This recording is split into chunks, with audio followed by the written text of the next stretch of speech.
vós sois deuses. O próprio Cristo afirmou esta frase, citando o que escrevera o salmista. Aí surge a pergunta, será que o homem é um Deus? Será que o homem é uma deidade aqui na Terra?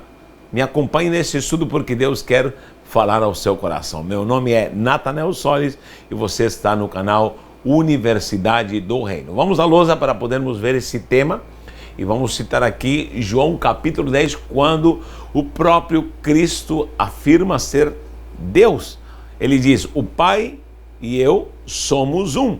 Os fariseus ficaram tomados por ira, porque logicamente eles sempre acreditaram que Deus somente era o Deus eterno de Israel. Agora aparece o Cristo falando, o Pai e eu somos um. Veja lá em João capítulo 10, versículo 30.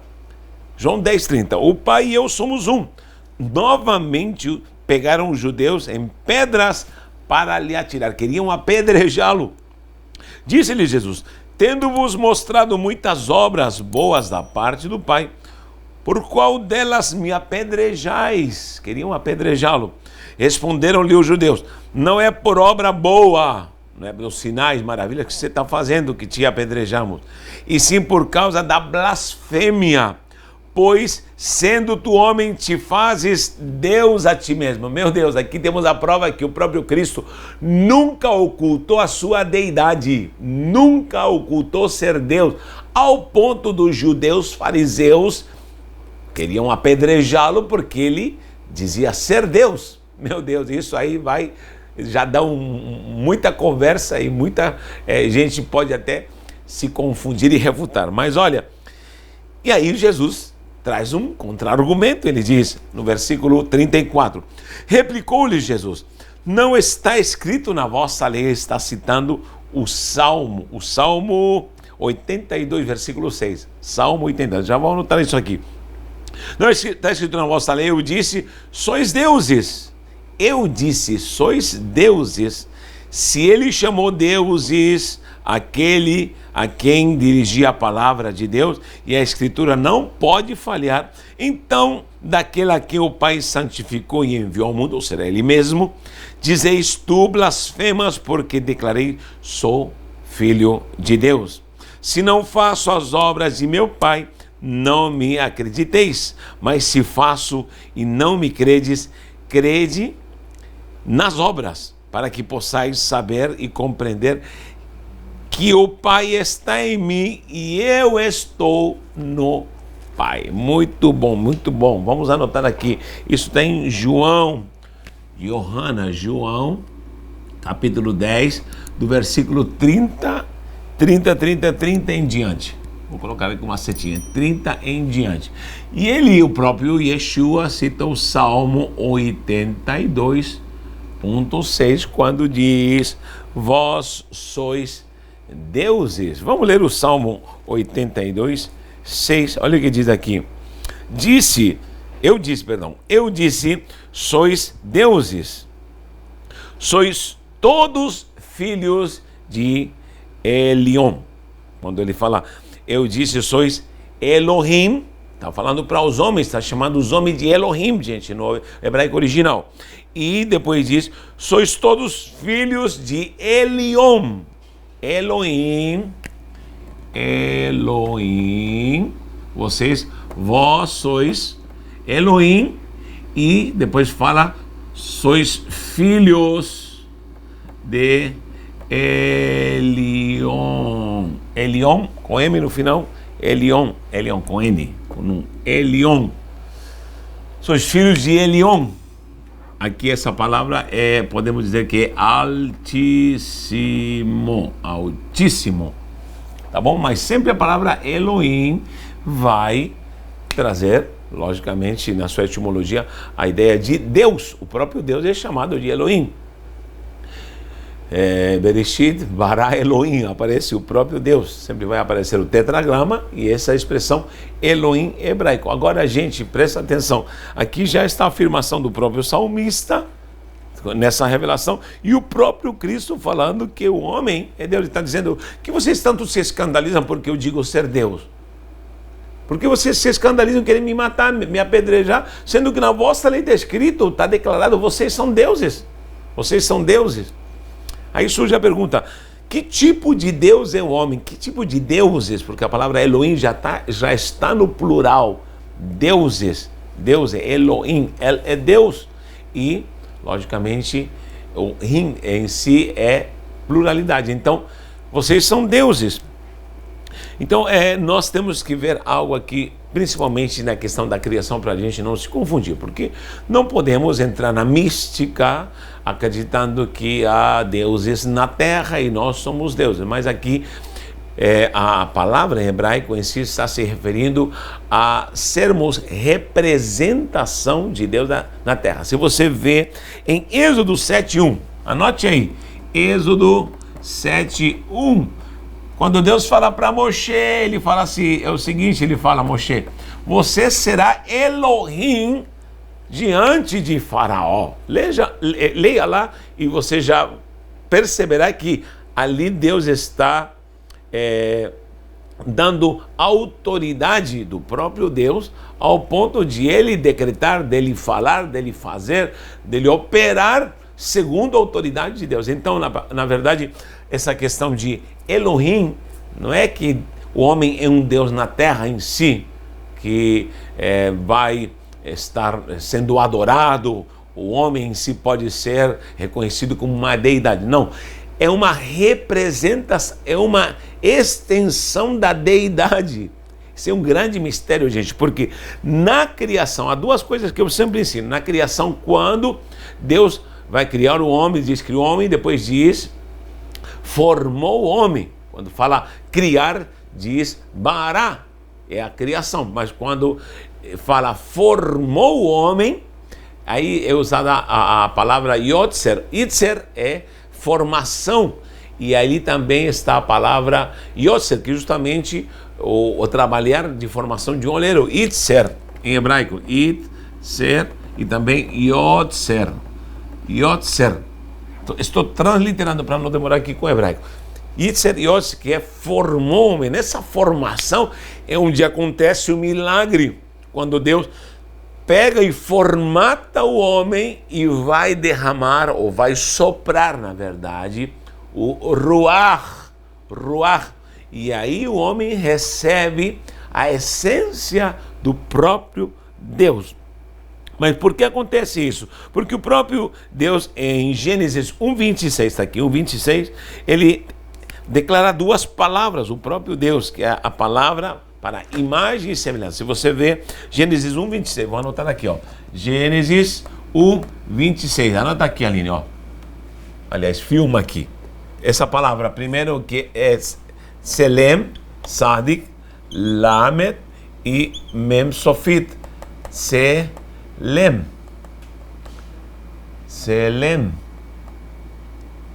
Que é imagem. E a outra palavra é demut. Eu já falei muito dessas palavras aqui. Demut. Vav e tav no final. Dalet, mem, vav com pontuação para o e o tav. Demut. Selem, vou colocar entre aspas. E demut. Semelhança. Mas olha, quando nós falamos de imagem e semelhança, nós pensamos que ele fez igualzinho a Deus, porque Deus tem pé, Deus tem mão, Deus tem olhos, tem boca, Deus fala, e nós queremos traduzir essa linguagem antropopática, antropomórfica, de uma forma literal. Isso não pode acontecer. Nós, quando trazemos a imagem e semelhança de Deus, vai aparecer no hebraico Betselemenu, na nossa imagem, e que demutenu, nossa semelhança, e a nossa semelhança, né? A partir desses dois termos, Selem e Demut. Por quê? Porque, em primeiro lugar, Deus está soprando a sua essência, a sua deidade, através desse sopro do Ruach. Lembra da palavra Ruach? Resh, Vav, Het. Ruach. Certo? Então, quando você vê Deus criando o homem, formando o homem, diz que soprou na narina, e fez dele um Nefesh Hayah. Nefesh Hayah é alma vivente. Esse Nefesh Hayah é o que se gerou, se formou através do Ruach, do sopro, do hálito de Deus. Por isso eu digo aqui é linguagem antropomórfica, antropopática, porque esse Ruach é a respiração de Deus. Quando você respira esse hálito, Ruach, sopro, também é chamado de espírito, como no grego pneuma, também é sopro, hálito, é espírito. Pneumático significa algo que contém ar. Então, pneuma é a mesma coisa que ruach, só que no hebraico ruach também é hálito, meu hálito de vida, de respiração. Então, qualquer um pode perguntar, se Deus está respirando, ele tem pulmões, ele precisa de oxigênio, meu Deus. Aí que começam as conjecturas absurdas, querido. Deus é espírito, aqui a linguagem antropomórfica para que entendamos, mas esse ruach é uma essência espiritual que veio para o barro. É um conteúdo derramado espiritualmente, onde Deus está trazendo os seus caracteres. Seu DNA é como um pai que gera um filho através da sua semente. Todos os caracteres, através do ácido desoxirribonucleico, são passados dos caracteres. Então, quando diz a nossa imagem, a nossa essência estará nesse barro. Ele sopra e ele se torna Nefesh Hayah, alma vivente. E ele passa a ter, em primeiro lugar, a vida, porque Deus é vida, né? E isso está representado no hálito. Você sabe que se teu hálito para, você morre. Então, quando o homem, ou o barro na verdade, muita gente me refuta, diz, não, Deus fez o homem do pó da terra. Então, como ele vai fazer do pó da terra e mexer só com pó, gente? Pelo amor de Deus, era barro. E você vai ver inúmeras passagens em Isaías, até o Paulo apresenta sempre o barro. Nós somos barro, tu és oleiro. E toda a apresentação em Jeremias, na casa do oleiro, é barro, formação, quando diz, e formou o homem, está falando como, a mesma palavra para oleiro que está moldando o barro, tá bom? Então, isso se subentende logicamente e se compreende melhor na etimologia no hebraico. Aí tem gente que diz, não, Deus fez do pó da terra, e se é pó, então jogou pó para o ar e soprou. Por favor, gente, pelo amor de Deus. Então, era barro. Era literalmente barro. E ali, nesse boneco de barro, Deus sopra. Isso é um grande mistério. É um grande mistério. E o homem se torna alma. Ele é uma alma. É uma alma que está, logicamente, num corpo.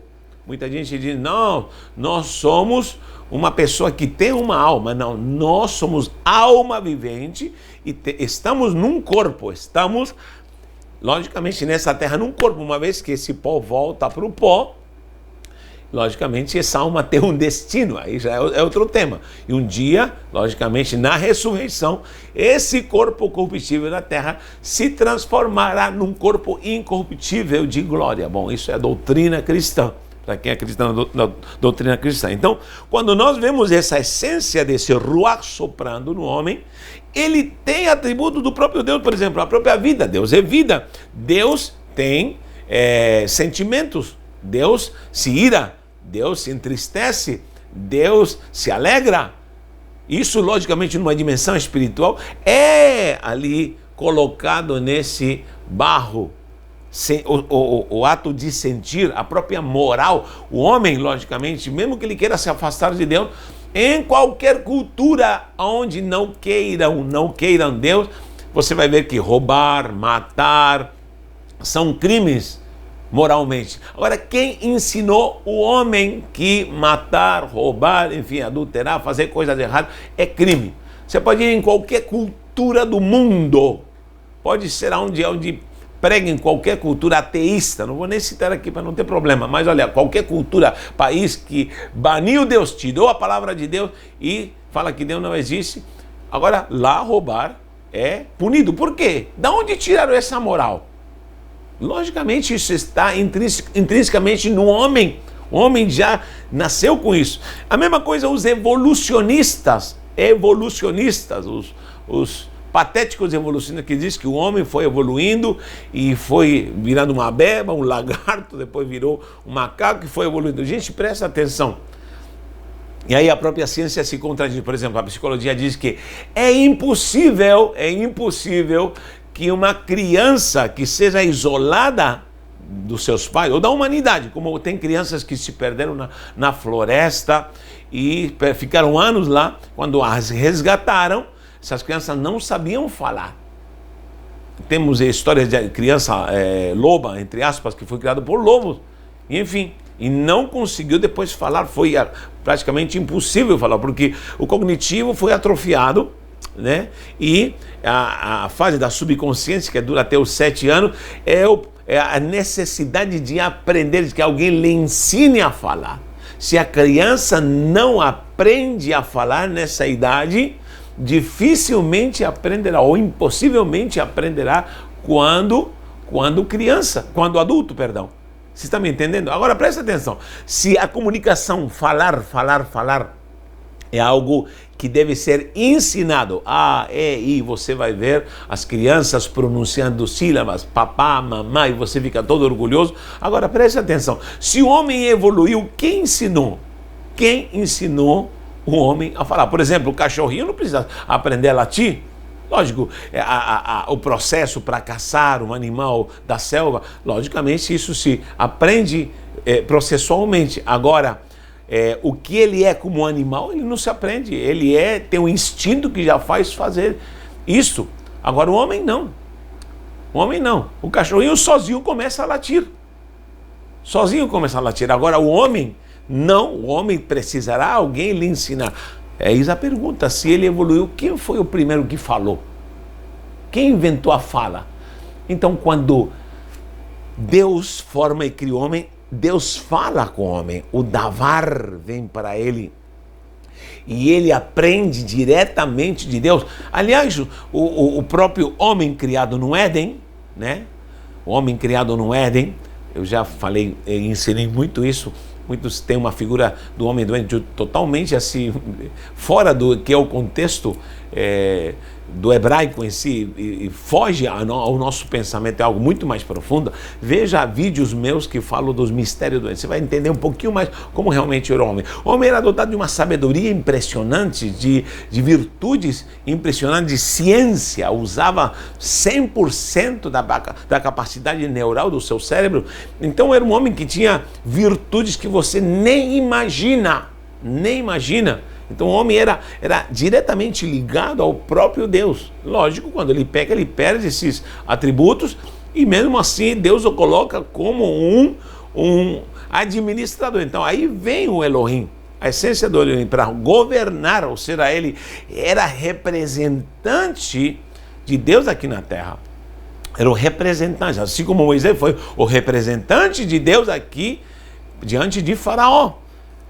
Você vai ver uma sequência de atributos que Deus dá para o homem e ordens para que ele administre. Ele diz, são 8 atributos, depois passo isso com mais calma.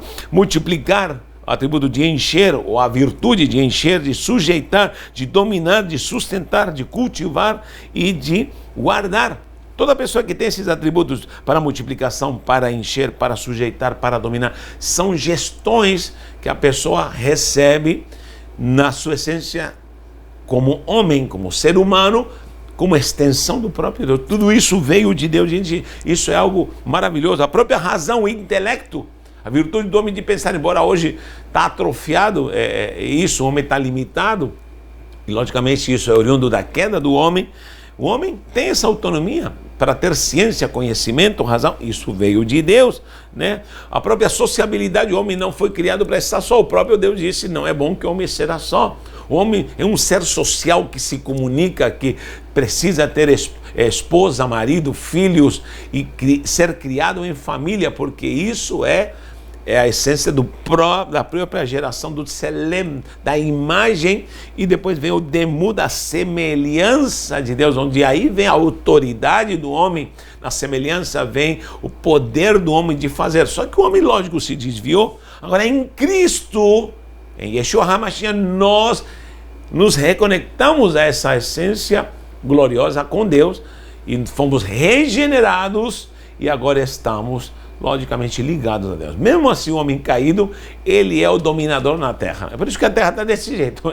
Ele é tão dominador, ele é tão governador, ele é tão administrador e tão Deus aqui na terra, que a terra está acabando, está terminando. É guerras, matanças, pestilência e tanta coisa maligna, porque de fato o homem se afastou de Deus, tá bom? Então nós precisamos ver que através dessa imagem de semelhança, o homem passa a receber o conteúdo sobrenatural, recebe o ruach, o davar, a palavra, Deus se conecta, fala com o homem e o homem logicamente já está adulto. O único homem que não foi criança foi o próprio Adão, e ele já estava adulto, capacitado. A própria mulher também já estava adulta, perfeito, um casal lindo, maravilhoso, representando a deidade aqui na terra. Concluindo, quando se fala vós sois deuses, no Salmo número 82, versículo 6, aí se refere à autoridade que foi otorgada ao homem, à essência do homem de poder agir, de ter vida, de pensar, da própria volição. Todo esse conto veio com uma moral do próprio Deus. E nós somos o que somos porque somos imagem e semelhança de Deus. Tá bom? Deus te abençoe. Saiba que você tem autoridade porque Deus te deu e virtude porque Deus te deu. E o principal, você precisa conhecer quem você é em Deus. E, logicamente, Cristo te dará isso. Um abraço. Até a próxima.